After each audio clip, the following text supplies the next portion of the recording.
Hey there, my name is Megan and welcome to my channel.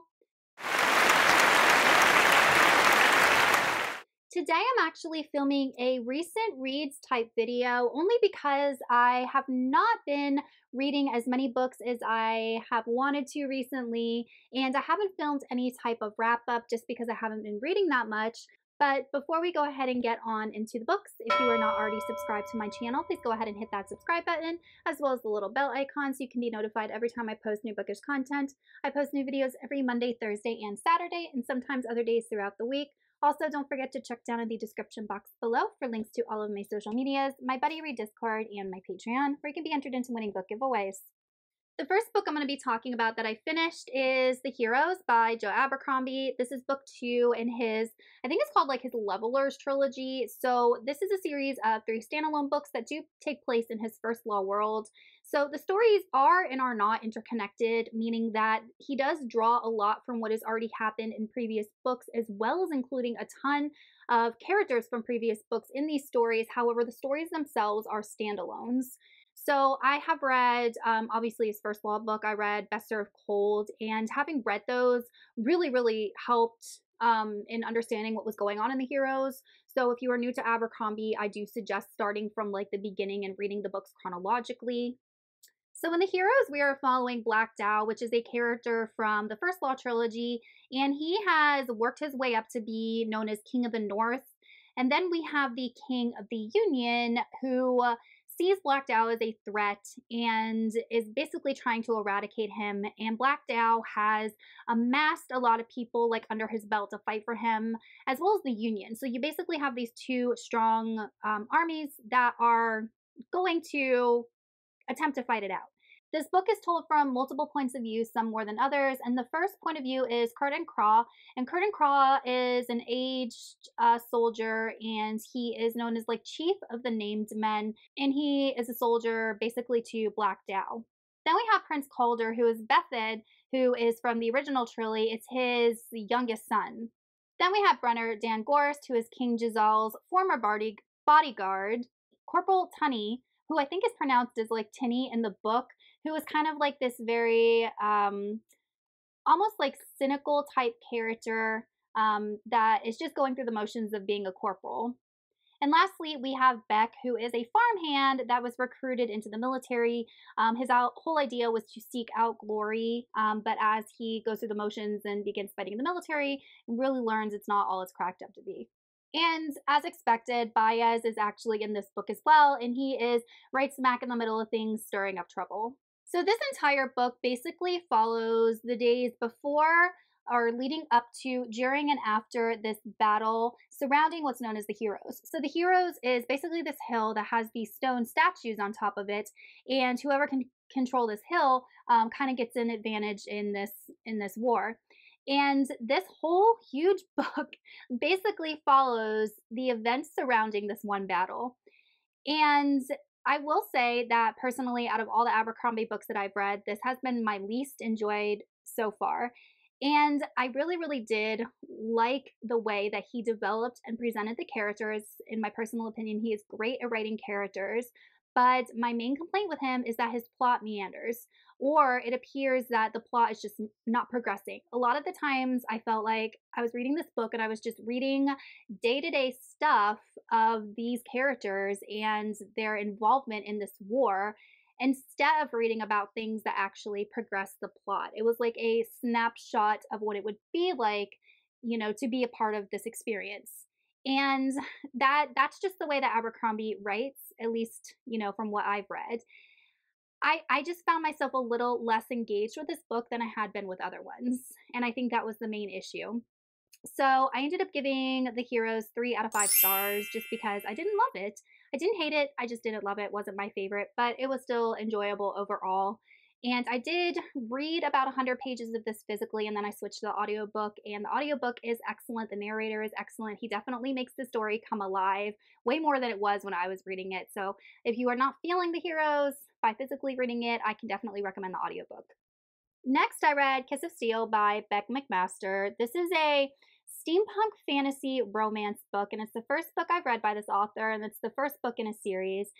I decided to pick up this book because number one, I really do enjoy steampunk worlds. I feel like they are definitely not as easy to find as like other types of genres. And then I was looking for something that had some spice in it. This is definitely like mature spice. It's definitely adult. It's got some graphic sex scenes and subject matter in here, so it's definitely for a mature audience. And I was like pleasantly surprised with how much I like this book. So number one, like Beck McMaster developed a really good world and a really good plot. And this book is definitely way more plot heavy than it is romance heavy or sex scene heavy.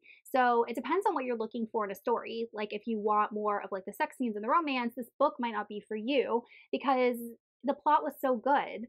But we are following like an alternate London, and we're following this woman named Honoria or Honor. And in this world, there are different types of paranormal beings. So we have your like traditional vampires, but these vampires are almost like monsters. They have no base, they're very animalistic. And then we have what's known as blue bloods. And blue bloods are what you would think of vampires if they were sophisticated. Like they drink blood, they are able to go out in daylight, but they are not vampires. And blue bloods can actually transition into vampires. That is kind of like their ultimate fate. And it is all caused by this virus. So, Honoria's father was actually working on some sort of antidote or cure for this virus when he was hunted down by the elite blue bloods and killed. And Honoria kind of stole his work and has been trying to or wants to finish it and replicate it. So, they are after her as well. So she ends up kind of catching the eye of this blue blood who rules a part of London, kind of like a, I want to say kind of like a mob lord type thing, and he puts her under his protection, and then obviously a romance ensues. And then there's just a lot of, corruption that we learn about with these high elite blue bloods and how they are, hurting the people of this London. And there's just a lot more to it than first meets the eye. So personally, when I first started reading this book, I did not know that there was going to be vampires in it. I do feel like vampires has been overdone, but this book was written about 10 or 12 years ago when the vampire craze was, going on with Twilight and everything. So, having been written in that time, it makes sense that it would have the type of paranormal elements that it did. As for the steampunk elements, they weren't as prevalent as I wanted them to be. We did hear, she mentions a couple of times about like steam machines and steam powered things, but it definitely wasn't the main part of the story. The main part was definitely the paranormal aspect. As for the romance between the main character and Blade, which is the guy that offers protection, I found it to be very stereotypical of your normal romance.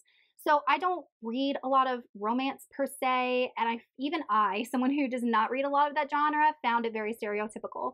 So you have Blade, who's just like super alpha, super gruff, super masculine, and he's like, it's just a little bit over the top. Like he's to the point where he'll do whatever he can to protect Honoria, and he's gonna have her and own her. And it was just a little bit much. And there were times I was just like rolling my eyes a little bit. So it's just that type of like alpha male character. So if that's like your thing, then you would really like this. I just found it a bit much at times. Not enough to really make me not like the story or, not enjoy their relationship because it did work out in the end, but just be aware of that going into it. So all in all, I really enjoyed this book. I ended up giving it 4 out of 5 stars, and I'm still on the fence if I'm going to continue the series only because the second book follows Honoria's sister and another character that was introduced in this book. And I don't know. I really liked Blade and Honoria, so I don't know if I want to start with a new set of characters, but we'll see. So if you like paranormal, fantasy, romance with a steampunk twist, then I highly recommend Kiss of Steel. Next, I read The Winter's Kiss by Marie Rakotsky. This is book 3 in her Winter's trilogy. And this is a young adult series, and it's not fantasy because there is no magic. Absolutely nothing fantastical about this, but it is in a world that does not exist in our current world. So I don't even know like what genre to put this in because there's absolutely no magic. But this is the third and final book in the series, and it took me forever to read it, and I can't believe I waited this long to read it because I absolutely loved this book. So in this book, we are following a girl named Kestrel, and Kestrel's people, I can't remember the name of them, but Kestrel's people, like decades ago, ended up invading this small land, overtaking it, and basically enslaving most of the population, the natives that were there.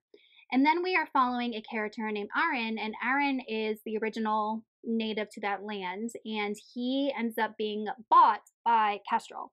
And Kestrel's father is a prominent general in this army and had a lot to do with that war. and he wants her to basically follow in his footsteps.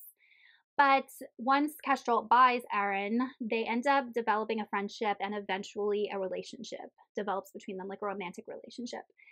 And the second book in the series, just everything is flipped on its head because Aaron is actually kind of part of this slave uprising that is trying to take back the land that was taken from them by Kestrel's people.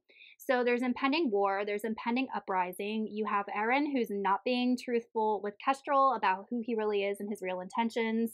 And then you have Kestrel, who ends up falling for the slave and wanting to do what she can to help him without letting him know that she's helping them. So there's a lot of deception that goes on in this series, but it's almost like deception for the common good, which is an interesting take on things. One of the things that I loved about this series is that it is way more character focused than plot focused, but there is enough plot, enough world building for the story to feel well rounded. But this book definitely focuses on the relationship between Kestrel and Aaron, and Kestrel, as she is dealing with a ton of trauma, internal conflict, and the same thing with Aaron. Like, these are broken people, and they are learning how to function in this new world, as well as learning how to function with each other because they are so broken. And the writing's beautiful. She has such beautiful prose. Like, there were times where I would just read lines with these characters and like my heart would literally break a little bit. It was so good. So even though this book is YA, I do definitely recommend it for any type of reader because I do feel like it is mature enough in its themes and its writing and its character development to appeal to all audiences. It's just not graphic with regards to like language or sex scenes or violence, which I think is why it is marketed more towards the younger audience. But I really enjoyed it, and I ended up giving this book 5 out of 5 stars. And lastly, you guys, I finished my one nonfiction book, so I'm just going to talk about it really shortly, and that is First Days of School by Harry K. Wong.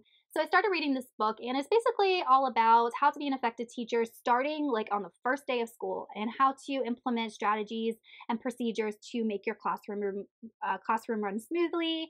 And there's just a lot of tidbits and advice in here that I personally never would have thought of, and it's definitely written by veteran teachers that have been around the block a couple of times. There's a ton of great resources in this. You have access to a lot of these resources online and real teachers that have written about their experiences and things that worked for them. So I would definitely recommend this if you are a new teacher, even if you're a veteran teacher, because I guarantee you will take away something from this book that you can implement in your classroom just to make it overall run smoother and for you to personally be a more effective teacher. All right, you guys, that is it for my recent reads. Let me know in the comments some books that you have read recently and what you thought of them, or if you've read any of these books and your thoughts on them. And I will see y'all in another video soon. Goodbye.